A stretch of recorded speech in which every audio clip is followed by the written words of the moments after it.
अस्सलाम वालेकुम। जो आज की वीडियो है इसका जो टॉपिक है वो है एक्टिविटी 3। इसमें हम एज ए एक्सरसाइज क्या क्या रिवाइज करेंगे कि जो हमने फंक्शंस पढ़े थे, मेथड्स स्ट्रिंग के साथ जो यूज़ होते थे, जैसे कि lower, upper, capitalize, is alphanumeric, split और स्ट्रिप वगैरह के इस तरह की चीज़ें होंगी। उसको हम डिफरेंट डिफरेंट जो क्वेश्चंस होंगे उसमें अप्लाई करके देखेंगे। और वीएस कोड के ऊपर चलते हैं। तो जो पहला क्वेश्चन हमारे पास है अपर केस में कन्वर्ट करने का टास्क है कि हमारे पास कोई नोटिफिकेशन सिस्टम है, अलर्ट सिस्टम, जिसको हमने अपर केस में कन्वर्ट करना है। और मैसेज ये है हमारे पास, system failure check logs immediately. और ये सारी के सारी स्ट्रिंग मैसेज में सेव है, तो मैंने यहाँ पर नीचे मैसेज का एक वेरिएबल बना दिया, उसमें ये सारी की सारी स्ट्रिंग मैंने सेव करवा दी। अब मैंने इस सारी की सारी स्ट्रिंग को अपर केस लेटर में लेकर जाना है। तो कैसे लेके जाएंगे कि प्रिंट, उसके अंदर मैसेज का वेरिएबल डॉट अपर, ये लिख देंगे तो हमारे पास जो भी स्ट्रिंग होगी मैसेज में जो सेव है वो सारी सारी अपर लेटर में आ जाएगी, अपर केस में। तो इसको रन करके चेक कर लेते हैं। ये देखें, system failure check the logs immediately, ये सारा का सारा अपर लेटर में आ गया, अपर केस लेटर में। उसके बाद हमारे पास जो एक्टिविटी 2 है, जो दूसरा क्वेश्चन है वो है कन्वर्टिंग टू लोअर केस, यानी कि कोई भी चीज़ है उसको लोअर केस में ले आना है, स्मॉल लेटर्स में लिखना है। इस टास्क में भी ये है कि ये ईमेल है, उसको हमने स्टैंडर्डाइज लोअर केस में लेकर आना है, यूज़र नेम @domain.com, और एक ईमेल के वेरिएबल में सेव है। तो मैंने ईमेल का एक वेरिएबल बना दिया, उसमें मैंने क्या किया कि यूज़र नेम @domain.com को सेव करवाया। अब इस सब की सब चीज़ों को मैं लोअर केस में कन्वर्ट करूँगा। प्रिंट ईमेल डॉट, और यहाँ पर लोअर, ये वाला फंक्शन हम लगाएंगे। ईमेल में पूरी स्ट्रिंग है और डॉट लोअर का फंक्शन उस सारी की सारी स्ट्रिंग को लोअर केस लेटर में कन्वर्ट कर देगा। इसको हम ऑन करके देखते हैं। ये देखें, यूज़र का यू जो कैपिटल में था वो लोअर केस लेटर में चेंज हो गया। इसी तरह नेम का एन भी, और डोमेन का डी, ये सारी की सारी चीज़ें अब आपके पास लोअर केस लेटर में आ गई हैं। इसके बाद जो अगली चीज़ है वो check if string is lower case, यानी कि आपकी कोई भी स्ट्रिंग आपके पास है, आपने देखना है कि उसमें सारे के सारे जो करैक्टर हैं या जो कुछ भी लिखा है वो लोअर केस में है कि नहीं। यहाँ पे हमारे पास है sentence, SENTENCE sentence equal to, और ये है हेलो वर्ल्ड।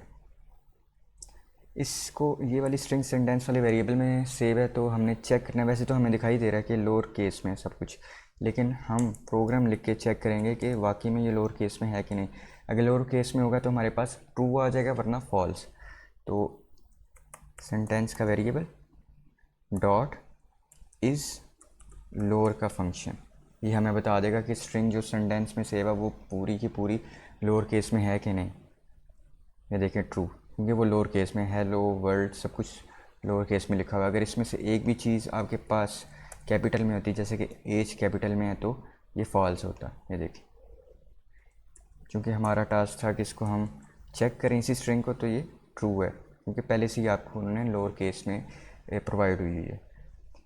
अब अगला टास्क है कैपिटलाइज द फर्स्ट लेटर, यानी कि आपको कोई भी स्ट्रिंग प्रोवाइड है, जैसे कि सेंटेंस में कोई वेरिएबल है उसमें स्ट्रिंग है, this is an example sentence, ये लिखा हुआ है स्ट्रिंग में। अब कैपिटलाइज क्या होता है कि जो भी स्ट्रिंग है उसका पहला, जो जहाँ से स्ट्रिंग स्टार्ट हो रही है, यानी कि इंडेक्स 0 से, जैसे कि टी स्टार्ट, यहाँ इंडेक्स 0 के ऊपर टी पड़ा हुआ है, तो इंडेक्स 0 के ऊपर कोई भी चीज़ है वो आपकी कैपिटल लेटर में आ जाएगी, बाकी सारी की सारी आपके पास लोअर लेटर में चली जाएगी। तो इसको करके देख लेते हैं। प्रिंट सेंटेंस का वेरिएबल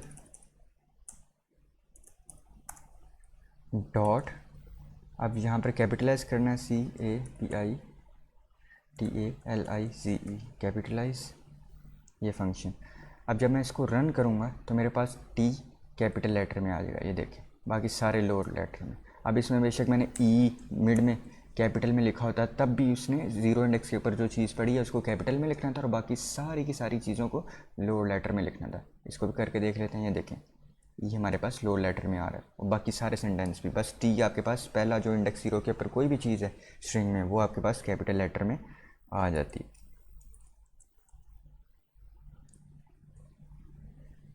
इसके बाद स्प्लिटिंग है स्ट्रिंग की। कोई भी आपके पास स्ट्रिंग है, यहाँ पर सेंटेंस एक वेरिएबल है, उसमें स्ट्रिंग है Python is an amazing programming language. कोई भी स्ट्रिंग हो सकती है, आपने इसको स्प्लिट करना है और कैसे, इनटू इंडिविजुअल वर्ड्स, यानी कि पाइथन अलग हो जाए, इज़ अलग हो जाए, एन अलग हो जाए, अमेजिंग अलग हो जाए, प्रोग्रामिंग अलग हो जाए, लैंग्वेज अलग हो जाए। और इसको अगर हमने अलग अलग करना है तो हम किसके ऊपर स्प्लिट कर सकते हैं, ये जो बीच में स्पेस आ रही है, ये स्पेस, क्योंकि इनमें से एक ऐसी चीज़, एक यही वाही चीज़ है जो इनको अलग अलग स्प्लिट करवा सकती है। तो मैं लिखता हूँ प्रिंट सेंटेंस डॉट स्प्लिट। अब स्प्लिट के अंदर मैं कुछ भी नहीं लिखता, तब भी वो वाइट स्पेस के ऊपर स्प्लिट कर देता है। आपको चेक करवा देता हूँ, ये देखिए पाइथन अलग हो गया, इज़ अलग हो गया, एन अमेजिंग प्रोग्रामिंग लैंग्वेज, ये अलग अलग स्प्लिट हो गए। अगर इसमें मैं एक और चीज़ आपको दिखाता हूँ कि स्प्लिट के अंदर सपोज करें कि मैंने ये डबल कोटेशन लगाकर इस तरह स्पेस दे दी, तब भी मेरे पास आंसर सेम ही आएगा। ये देखें दोनों चीज़ें सेम है।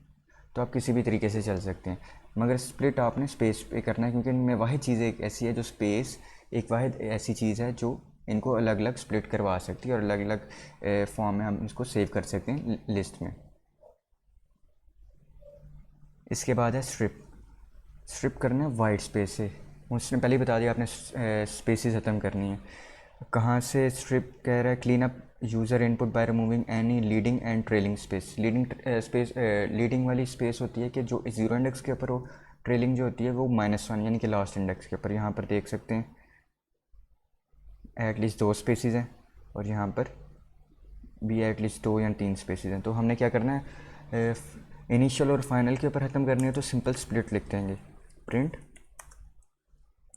वेरिएबल था यूज़र इनपुट, इसके नाम से डॉट, और सॉरी स्प्लिट में स्ट्रिप लिख देंगे और हमारा काम ख़त्म हो जाएगा। अब इसको रन करके देखते हैं, ये देखें अब इसमें से स्पेस ख़त्म हो गया। पहला अब हमारे पास जो इंडेक्स है उसके ऊपर टी आ गया और एंड के ऊपर स्पेस ख़त्म हो गई और एंड वाला इंडेक्स के ऊपर एस है।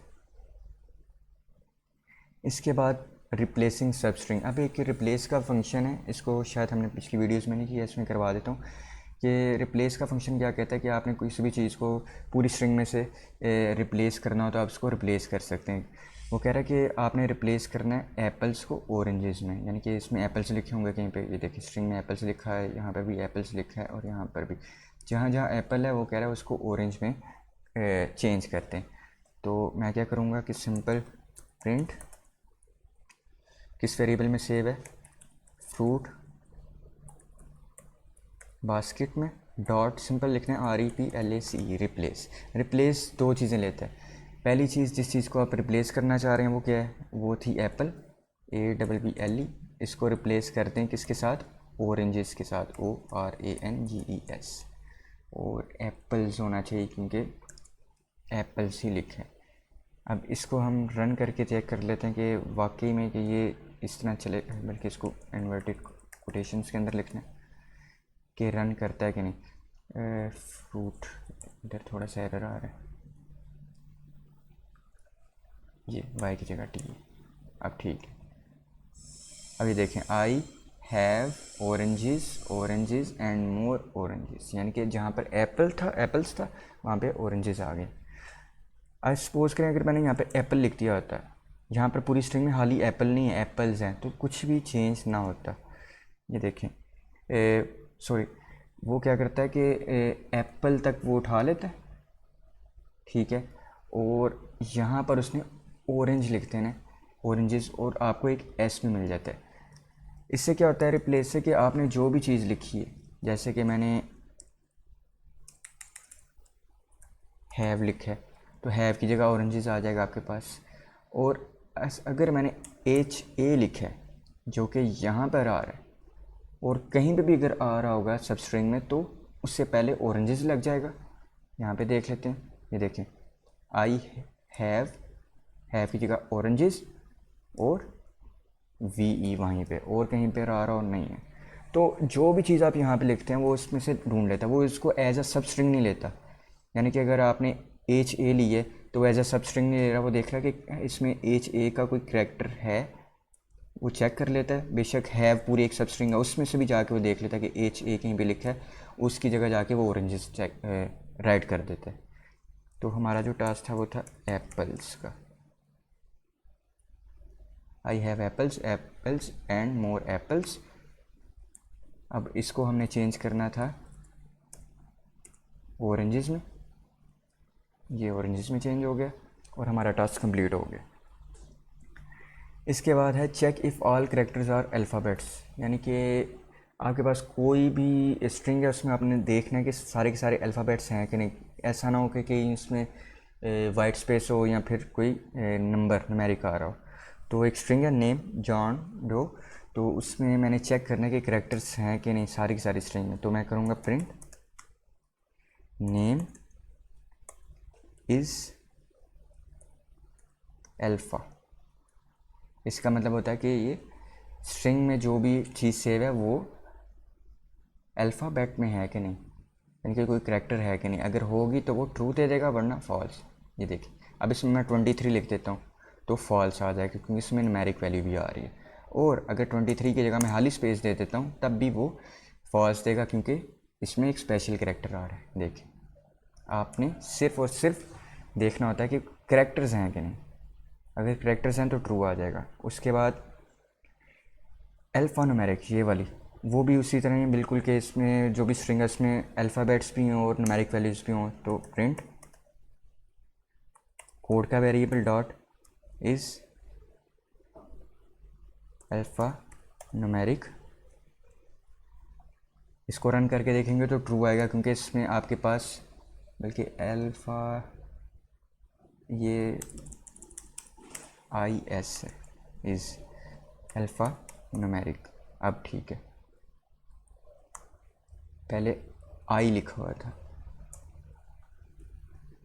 अब चेक करेंगे तो हमारे पास ट्रू आ रहा है। अगर इसके अंदर मैं कोई स्पेस डाल दूंगा इसका मतलब है स्पेशल कैरेक्टर है, तो इज़ अल्फ़ा न्यूमेरिक सिर्फ और सिर्फ ये अल्फ़ाबेट्स को देख रहा होता है, न्यूमेरिक वैल्यूज़ को। स्पेशल कैरेक्टर अगर मिल जाए तो फॉल्स कर देगा आपको। तो आपने स्पेस को भी ख़त्म करना है। स्पेस को ख़त्म करके चेक करेंगे तो आपके पास ट्रू ही आएगा। तो इस तरह हमने ये स्ट्रिंग को चेक कर लिया कि इसमें अल्फ़ाबेट्स भी हैं और नंबर भी हैं, कोई वाइट स्पेस ना हो या स्पेशल कैरेक्टर ना हो। आगे find the index of a सब स्ट्रिंग। इंडेक्स फाइंड करना है सब स्ट्रिंग का, यानी कि आप इंडेक्स से भी चल सकते हैं, फाइंड से भी चल सकते हैं, लेकिन यहाँ पर इंडेक्स की बात की गई है पाइथन का, जहाँ से वो पहली दफ़ा स्टार्ट हो रहा है। पहली दफ़ा स्टार्ट हो रहा है इसका मतलब है और इंडेक्स नहीं लगाएंगे, तो हम सिर्फ इंडेक्स का यूज़ करेंगे। मैंने यहाँ पर आपको सारे के सारे इंडेक्स लिखती हैं। तो यहाँ पर हम पाइथन देखते हैं तो पहली दफ़ा किस इंडेक्स के ऊपर आ रहा है, प्रिंट टेक्स्ट जिस वेरिएबल में स्ट्रिंग सेव है डॉट इंडेक्स, और इसमें आपने लिखना है पाइथन और पी कैपिटल है उसका, पाइथन का। तो जब हम इसको रन करके देखेंगे तो हमारे पास आ रहा है 14। तो यहाँ पर भी हमें पता चल रहा है।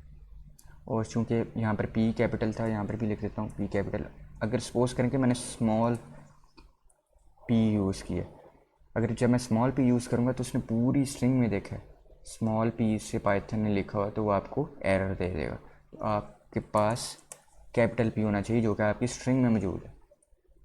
देखिए 14 उसने दे दिया, यानी कि पाइथन जो स्ट्रिंग सब स्ट्रिंग आप फाइंड कर रहे हैं पाइथन, उसमें जो उसका पहला डेटा है या जो पहला करेक्टर है वो 14 वाले इंडेक्स से स्टार्ट हो रहा है। Find the occurrence of the sub string, यानी कि फाइंड फंक्शन यूज़ करना है और सब स्ट्रिंग को फाइंड करना है जो कि पूरी स्ट्रिंग में पहली दफ़ा आ रही हो। वो है जावा, यानी कि एक स्ट्रिंग है आपके पास Python is great but Java is also widely use, यानी कि आपने जावा का इंडेक्स निकालना है क्योंकि तब जब जावा पहली दफ़ा आ रहा हो सकता है वाइडली यूज आगे भी जावा लिखा होता है, वो एंड वाला आपके पास अकरेंस हो रही होती है। हमने फर्स्ट निकालनी है यूजिंग फाइंड फंक्शन। तो सिंपल उसी तरह ही है, प्रिंट की कमांड यूज़ की है और इसमें सेंटेंस लिखा है CNTEN sentence variable dot find. Find में लिख दी है जावा, और देख लेता हूँ जावा कैपिटल में, जी जे कैपिटल में। अब ये आपको डायरेक्टली इंडेक्स दे देगा क्योंकि मैंने ऊपर इंडेक्सिंग नहीं की। आप इंडेक्सिंग करके भी चेक कर सकते हैं कि जी आपके पास जावा जो आपके पास आ रहा है उसमें जो आपका जे है वो आपके पास 21 इंडेक्स के ऊपर ही होगा।